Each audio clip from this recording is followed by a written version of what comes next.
Arthur Conan Doyle, La señal de los cuatro. Capítulo 1. La ciencia de la deducción. Era una mañana neblinosa de fines de septiembre. Sherlock Holmes y yo acabábamos de desayunar en las habitaciones que compartíamos en el número 221 bis de la calle Baker, en Londres. Apartando su taza de café vacía, Holmes unió las puntas de los dedos y apoyó los codos en los brazos de su sillón, como quien se dispone a gozar de una conversación. Mi mente se rebela contra el estancamiento, declaró. Que me den problemas, que me den trabajo. Que me den el criptograma más abstruso o el más intrincado análisis y me veo en mi atmósfera adecuada. En cambio, aborrezco la opaca rutina de la existencia. Anhelo la exaltación mental. Por ese motivo escogí mi propia profesión especial.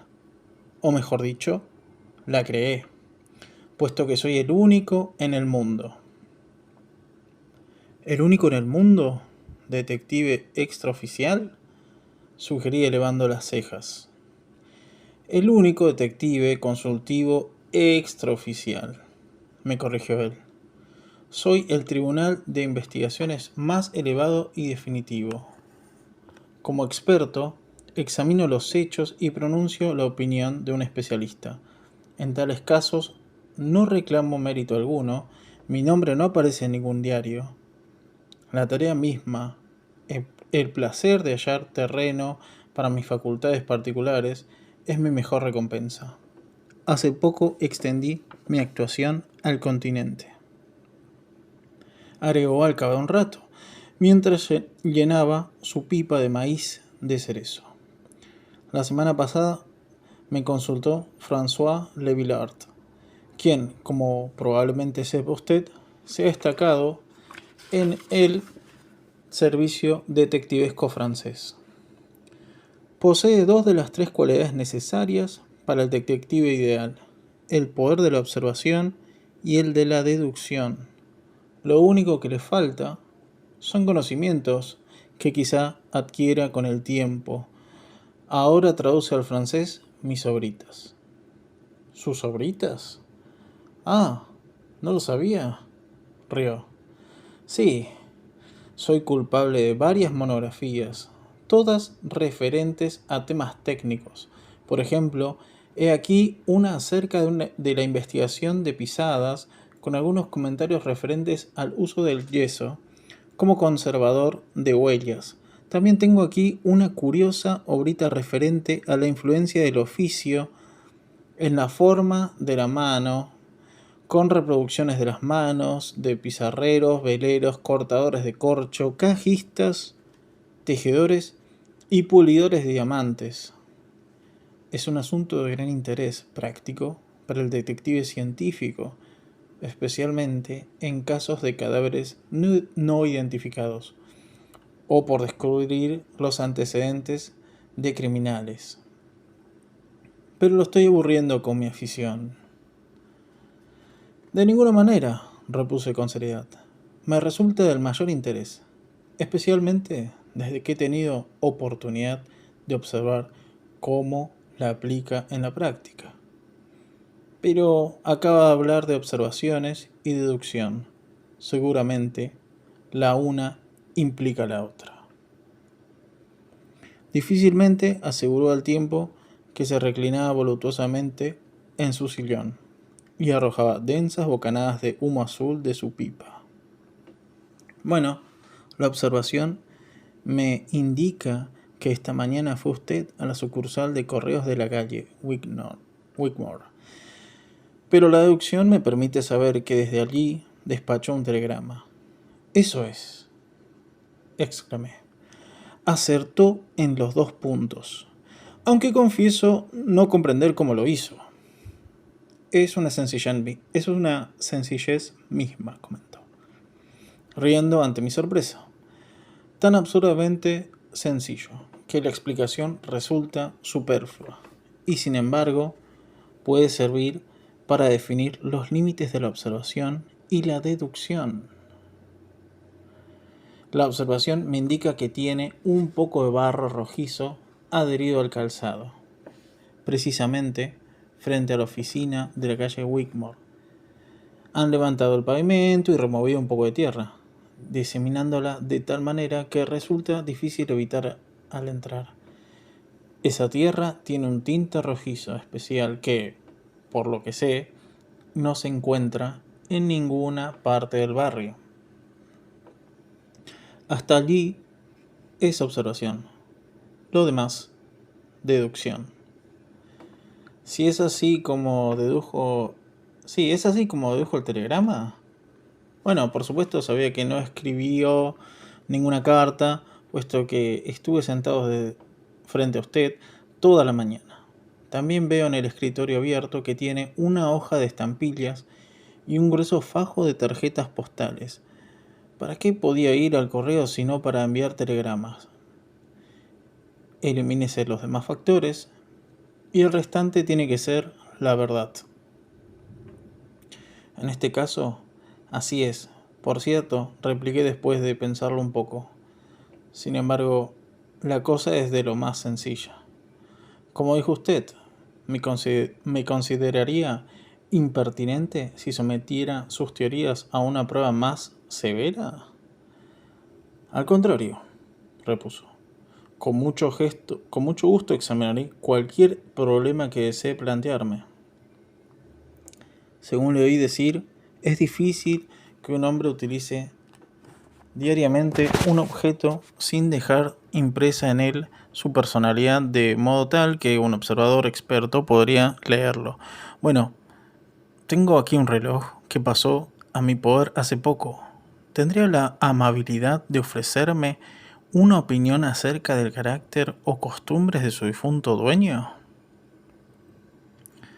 Le pasé el reloj con cierta sensación de burla, pues consideraba que esa prueba imposible y la proponía como una lección contra el tono dogmático que solía adoptar. Él sopesó el reloj en la mano, observó la esfera con atención, abrió la tapa y examinó la maquinaria, primero a simple vista y luego con una potente lupa. Apenas pude contener la sonrisa al ver la expresión cariacontecida con que cerró finalmente el estuche y me lo devolvió. Apenas hay datos, comentó. Ese reloj fue limpiado recientemente, lo cual me priva de los indicios más sugestivos. Así es, repuse. Lo limpiaron antes de enviármelo. Interiormente, acusé a mi amigo de adelantar una excusa de lo más floja e inconsistente para ocultar su fracaso. ¿Qué indicios podía encontrar en un reloj sin limpiar? Aunque poco satisfactoria, mi investigación no ha sido enteramente estéril, observó, mirando el techo con ojos soñadores y opacos. Sujeto a la corrección, diría yo que el reloj pertenecía a su hermano mayor, quien lo heredó de su padre. Sin duda, deduce que eso de las iniciales HW en el dorso. En efecto, la W sugiere el propio apellido. La fecha del reloj corresponde a casi 50 años atrás y las iniciales son tan antiguas como él. Eso significa que ha preparado para la generación anterior. Las joyas suelen ir a manos del hermano mayor, cuyo nombre probablemente sea el del padre. Si mal no recuerdo, hace muchos años que murió el suyo. Por lo tanto, ha estado en manos de su hermano mayor. Hasta ahora, acierta, admití. ¿Algo más? Era un hombre de costumbres poco ordenadas, muy desprolijo y descuidado, aunque heredó buenas perspectivas. Desperdició sus oportunidades, vivió un tiempo en la pobreza, con breves intervalos ocasionados de prosperidad y finalmente se dio a la bebida y murió. Eso es cuanto logro deducir. Yo me incorporé de un susto y me pasé por la pieza. impaciente y presa de considerable amargura. Esto es indigno de usted, Holmes, declaró. No lo creía capaz de rebajarse a esto.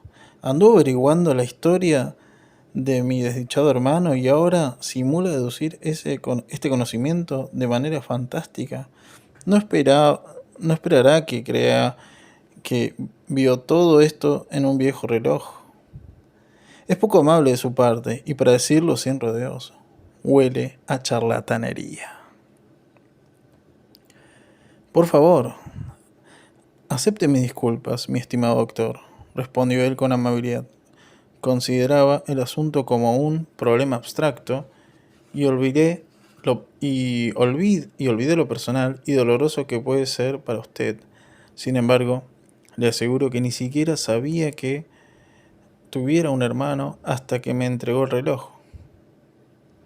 Entonces, en nombre de todo lo maravilloso, ¿cómo obtuvo esos datos? Son absolutamente acertados en todos sus detalles. Ah, eso fue buena suerte. Pude exponer lo que resultaba del equilibrio de probabilidades. No esperaba ser tan exacto, ni mucho menos. Pero, ¿no fue una mera adivinanza? No, no, yo nunca adivino. Esa es una costumbre escandalosa que destruye las facultades lógicas. Si a alguien le resulta extraño, es solo porque no sigue mi pensamiento ni observa los pequeños detalles de los cuales dependen amplias deducciones. Por ejemplo, empezó por declarar que su hermano era descuidado. Al observar la parte inferior del estuche de ese reloj, notará que solo está abollado en 2 sitios, sino todo cortado y marcado debido a la costumbre de llevar otros objetos duros, tales como llaves, monedas, y en el mismo bolsillo. No es gran hazaña deducir quién trata con tanta despreocupación un reloj de 50 guineas. Debe ser muy descuidado. Tampoco es rebuscado inferir que quien hereda un objeto de tanto valor debe estar bien provisto bien provisto en otros respectos. Yo asentí con la cabeza, indicando que seguía su razonamiento. Los prestamistas ingleses, cuando reciben un reloj, tienen la costumbre de marcar los números de la boleta con un alfiler. En el interior del mismo queda más a mano que una etiqueta y no se corre el riesgo de que el número se pierda ni extravíe. Mi lupa me permite ver no menos de 4 números de esos en el interior de ese reloj, lo cual quiere decir que su hermano estuvo a menudo en situación apurada, aunque gozaba de rachas ocasionales de prosperidad, durante las cuales rescataba el objeto empeñado. Finalmente, le pido que se fije en la placa interior que contiene la cerradura. Mire esos miles de raspaduras alrededor del agujero, marcas donde ha resbalado la llave. ¿Qué mano de hombre sobrio pudo dejar esas marcas?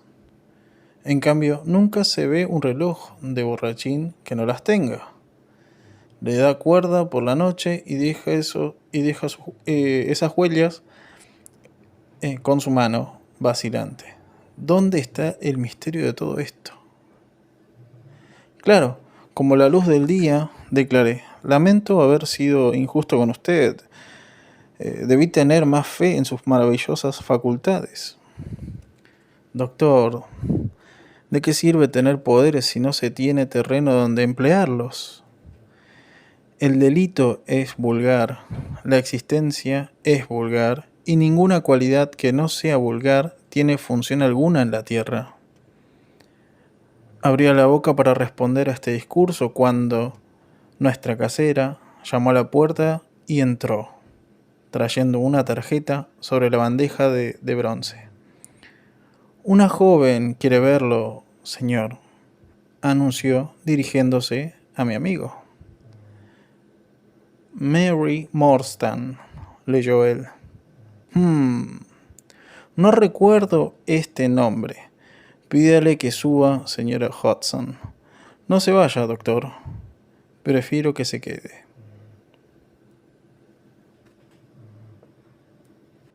La señal de los cuatro. Arthur Conan Doyle. Capítulo 2.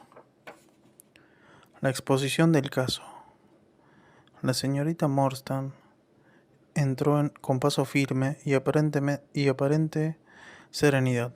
Era una joven rubia, baja, pulcra, bien criada y vestida con el gusto más perfecto. En toda mi vida, en toda mi experiencia con mujeres que abarcan muchas naciones y 3 continentes distintos, nunca vi una cara que con más claridad denotara una personalidad refinada y sensitiva. No pude dejar de advertir que, cuando ocupó el asiento ofrecido por Sherlock Holmes, le tembló el labio, se estremeció su mano y mostró todas las señales de una intensa agitación interna. Señor Holmes, vine a verlo porque una vez permitió que mi patrona, la señora Cecil Forrester, desentrañara cierta complicación doméstica, declaró. Quedó muy impresionada por su amabilidad y pericia. La señora Cecil Forrester, repitió él, pensativo. Creo que pude prestarle un pequeño servicio, sin embargo, según recuerdo el caso, era sencillo. Ella no lo consideró así, pero al menos no podrá decir lo mismo del mío. No alcanzo a imaginarme nada más extraño, más absolutamente inexplicable que la situación en que me encuentro. Holmes se frotó las manos con los ojos relucientes y se inclinó en un asiento con una expresión de extraordinaria concentración en sus rasgos definidos y aquilinos. En resumen, los hechos son estos, continuó ella. Mi padre, que era oficial de un regimiento indio, me envió a casa cuando era muy niña. Mi madre estaba muerta y yo no tenía parientes en Inglaterra. No obstante, me instalé en un cómodo internado de Edimburgo, donde permanecí hasta los 17 años. En 1878, mi padre, que era el capitán más antiguo de su regimiento, obtuvo una licencia de 12 meses y volvió a casa. Desde Londres me envió un telegrama diciendo que había llegado a salvo y que debía reunirme con él enseguida en el Hotel Langham, donde se alojaba. Según recuerdo, su mensaje rebosaba de bondad y cariño.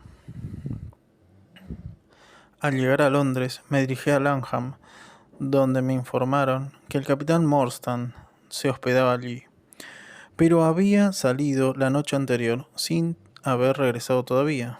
Esperé todo el día sin tener noticias suyas.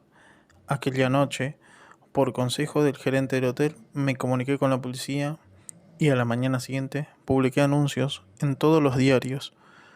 Nuestras investigaciones no produjeron resultado alguno y hasta el día de hoy no se volvió a tener noticias de mi desdichado padre.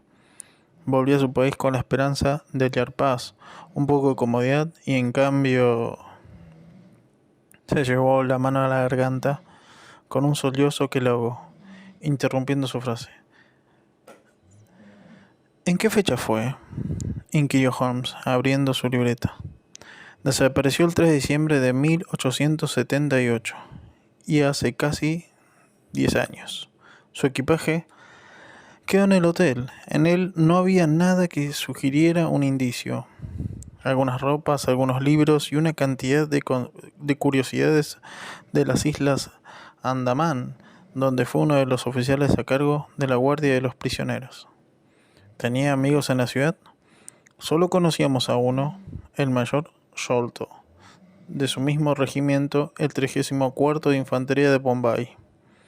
El mayor, que se había retirado tiempo atrás, vivía en Norwood Superior. Nos pusimos en contacto con él. pero ni siquiera estaba enterado de la presencia de su colega en Inglaterra. Extraño caso, comentó Holmes. Todavía no le he descrito la parte más singular. Hace unos años, 6 años, el 4 de mayo de 1882, para ser exacta, apareció en el Times un aviso donde se pedía el domicilio de Mary Morstan y se aseguraba que le convenía presentarse. No se daba el nombre ni dirección. En esta época, acababa de ingresar en la familia de la señora Forrester, en la calidad de gobernanta. Por consejo suyo, publiqué mi dirección en la columna de avisos. El mismo día me llegó por correo una cajita de cartón dirigida a mí y que contenía una perla muy grande y lustrosa. No lo acompañaba ningún mensaje escrito. Desde entonces, todos los años en la misma fecha, siempre apareció una caja igual, que contiene una perla similar, sin ningún indicio respecto del remitente. Un experto dictaminó que son de variedad rara y de mucho valor. Usted mismo puede ver que son muy hermosas.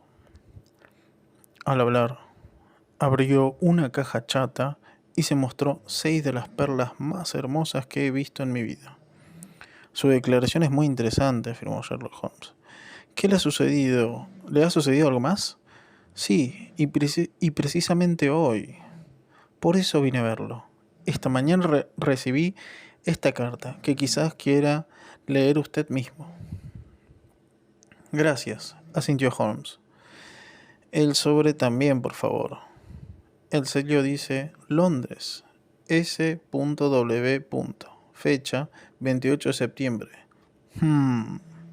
Una huella de pulgar en una punta del cartero, probablemente papel de la mejor calidad, sobre de 6 peniques el paquete, un hombre que elige su papel de cartas. No tiene dirección.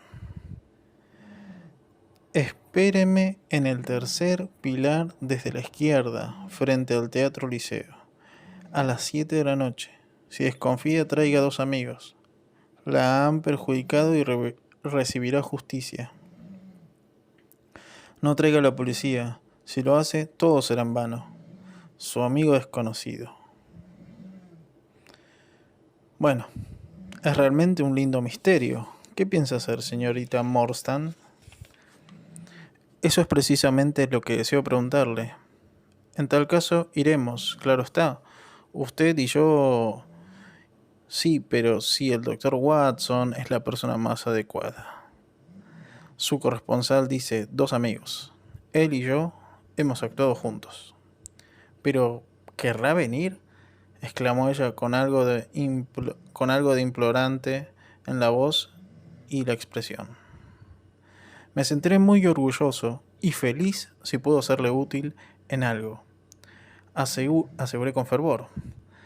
Los dos son muy amables, repuso ella. He vivido retraída, de modo que no tengo amigos a quienes recurrir. Supongo que bastará con que esté aquí a las 6. No debe llegar más tarde, aconsejó Holmes. Hay otro detalle. ¿Esta escritura es la misma que aparecen en la dirección de la cajita con la perla? Aquí las tengo, respondió ella, mientras sacaba media docena de papeles. Por cierto, que es una cliente modelo. Su intuición es correcta. A ver. Desplegó los papeles sobre la mesa, pasó una rápida mirada por ellos y no tardó en declarar. Salvo la carta, la escritura está disimulada, pero no caben dudas en cuanto al autor. Fíjese cómo brota incontenible la E griega y el garabato de la S final. Sin duda son obra de la misma persona. Señorita Morstan, no quisiera darle falsas esperanzas, pero ¿existe alguna semejanza entre esta letra y la de su padre? No podrían ser más diferentes. Suponía que diría eso. Entonces, las esperamos a las 6. Por favor, permítame conservar estos papeles. Quizá la investigué antes el caso. No son más que las 3:30. Bueno, au revoir, au revoir, contestó nuestro visitante y con una mirada vivaz y bondadosa para cada uno de nosotros. Y volvió a guardar en su cartera la cajita con la perla y se marchó. De pie ante la ventana, la vi alejarse rápidamente calle abajo hasta que no fue más que una mota entre la sombría multitud. ¡Qué mujer más atractiva!, exclamé, encarándome con mi amigo. Con la pipa otra vez encendida, se inclinaba en su sillón. «¿Ah, sí?», murmuró con languidez. «No me di cuenta». «Usted es un verdadero autómata, una máquina de calcular», protesté.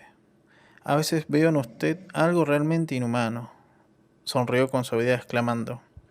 «Es de primordial importancia no permitir que las cualidades personales influyan en el juicio. Para mí, una cliente no es sino una unidad, un factor de un problema. Las cualidades emocionales se oponen a un razonamiento claro. Ahora me voy. Tengo que hacer unas averiguaciones y regresaré dentro de una hora». Yo me senté ante las ventanas, con un libro en la mano, pero más pensamientos estaban lejos. Mentalmente volvía a nuestro visitante hacía un rato.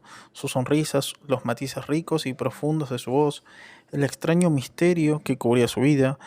Si tenía 17 años en la época de la desaparición de su padre, debía tener entonces 27. Dulce edad, cuando la juventud ha perdido su torpeza, atemperándose un poco por la experiencia. Así seguí meditando, hasta que acudieron a mi cabeza tan peligrosos pensamientos que fui a mi escritorio y me sumergí furiosamente en el más reciente tratado de patología. ¿Quién era yo? ¿Quién era yo?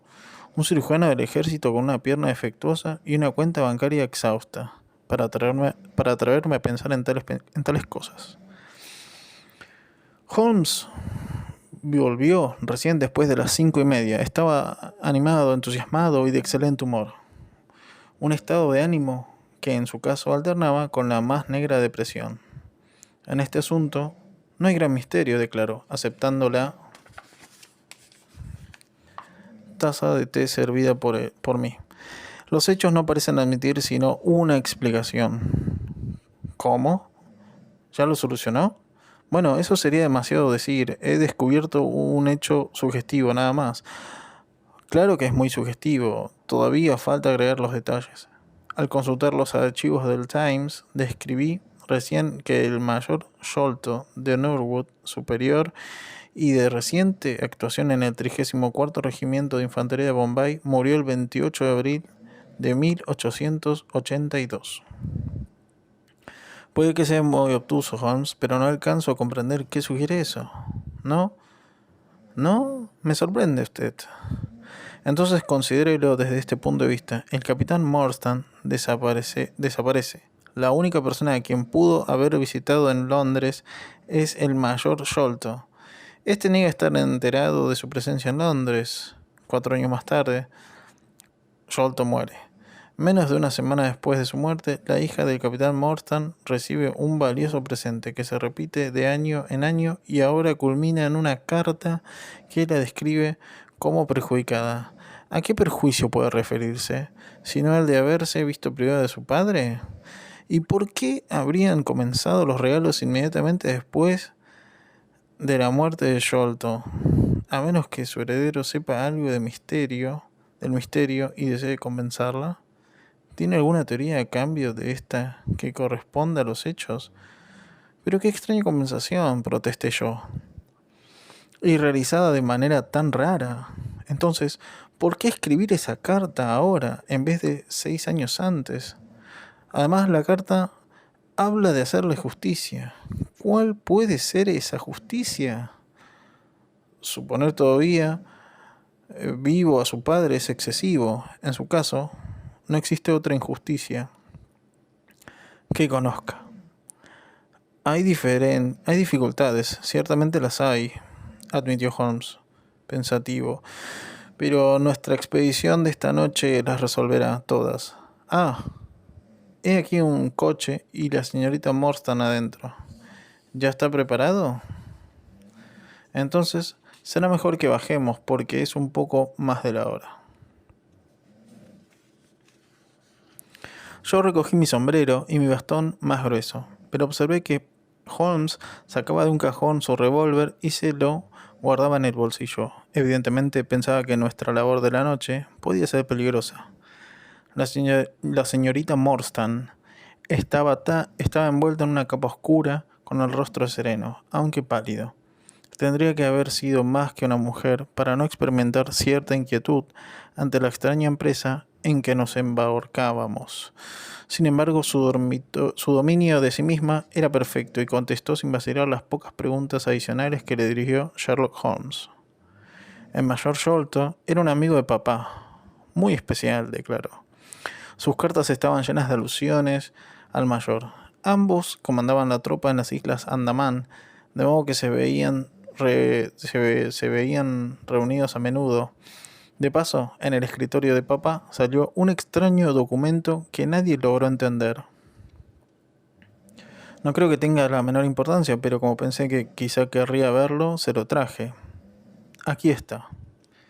Holmes desplegó cuidadosamente el papel que alzó encima de una rodilla, para luego examinarlo metódicamente con su doble lupa.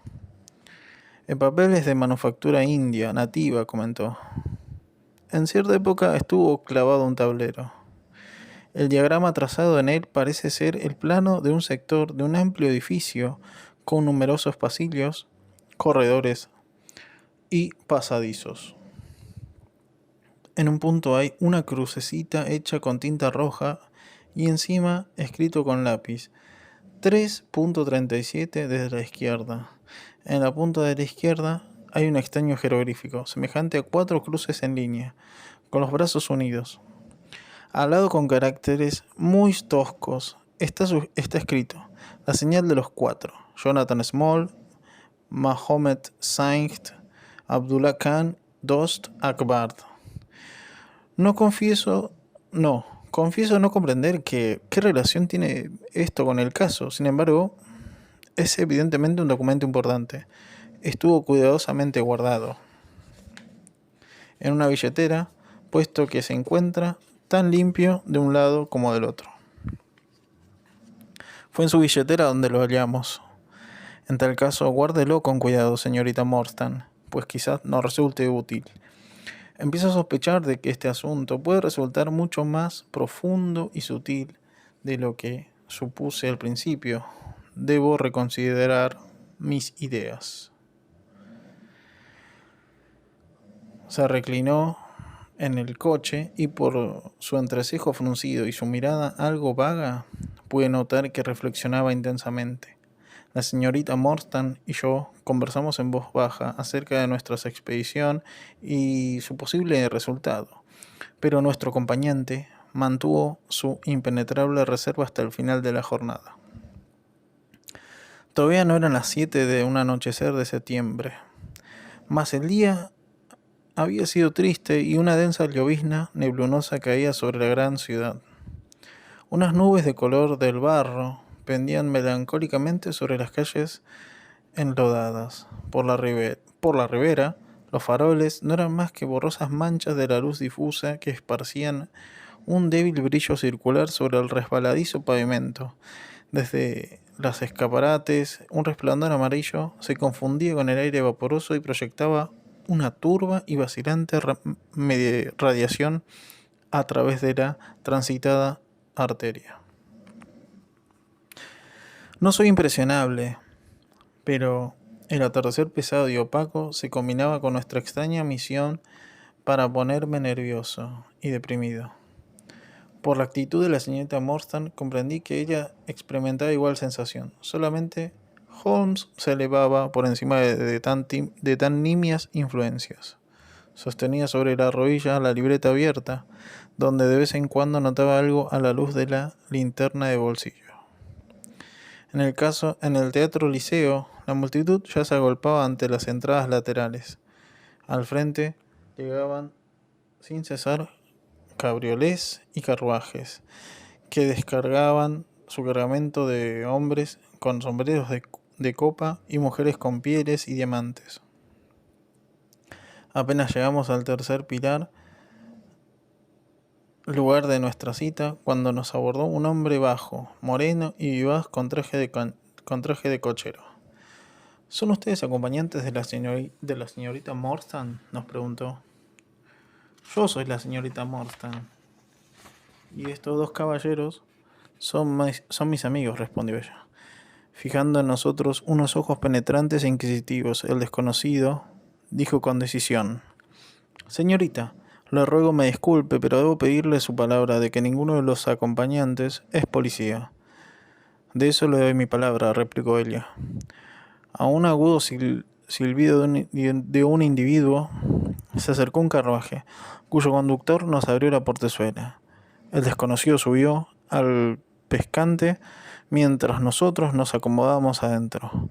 Acabábamos de hacerlo cuando el conductor azotó su caballo y nos precipitamos en violenta carrera por las calles neblinosas. La situación era extraña. Nos dirigíamos a un sitio desconocido, una misión desconocida. Sin embargo, si nuestra invitación no era una burla completa, hipótesis inconcebible, teníamos buenos motivos para suponer que de nuestro viaje dependían importantes cuestiones. La señorita Morstan se comportaba de manera tan decidida y serena como siempre. Yo me dediqué a animarla y entretenerla con anécdotas más divertidas en Afganistán, aunque a decir verdad tan alterado estaba por nuestra situación y tanta curiosidad sentía por nuestro destino que mis relatos resultaron levemente enredados. Aún hoy, ella sigue sosteniendo que le conté como un mosquete se asomó a mi carpa en plena noche y cómo disparé contra él un cachorro de tigre de 2 cañones. Al principio tenía alguna idea de la dirección que tomábamos, pero con la velocidad, la niebla y mis propios conocimientos limitados de Londres no tardé en perder el rumbo y solo me hice cargo de que nuestro viaje parecía largo. En cambio, Sherlock Holmes nunca fallaba. Rochester Row, anunció. Ahora la Plaza Vincent. Ahora salimos al camino del puente de Vauxhall. Al parecer nos dirigimos hacia el lado de Surrey. Sí, ya me parecía. Ahora estamos en el puente. Se ve el río. En efecto, alcanzamos a ver un tramo del Támesis sobre cuyas aguas extensas y silenciosas brillaban faroles, pero nuestro coche siguió de largo y no tardó en internarse en un laberinto de calles del otro lado. Calle Wordsworth, continuó mi acompañante, calle Priori, avenida Lark Hall, plaza Stockwell, la calle Robert, la avenida Cold Hathor. Parece que nuestra investigación no nos conduce a regiones de muy buen tono. En efecto, habíamos llegado a un barrio dudoso y amenazador. Largas hileras de opacas viviendas de ladrillo eran interrumpidas solamente por el brutal resplandor y el brillo chillón de las tabernas en las esquinas. Al fin, el coche se detuvo ante una tercera de una nueva fila de casas. Ninguna de las demás estaba habitada y aquella estaba tan oscura como sus vecinas, salvo por el resplandor en la ventana de la cocina. No obstante, a nuestro llamado, instantáneamente abrió la puerta un criado hindú, ataviado con un turbante amarillo, ropas blancas, sueltas y una faja amarilla. Tenía algo de incongruente aquella figura oriental, enmarcada en el vano común de una vivienda suburbana de tercera categoría. El sahib los espera, anunció. No había acabado de hablar cuando de algún cuarto interior salió una voz aguda y aflautada que decía: «Que pasen, Khidmutgar, tráemelos enseguida».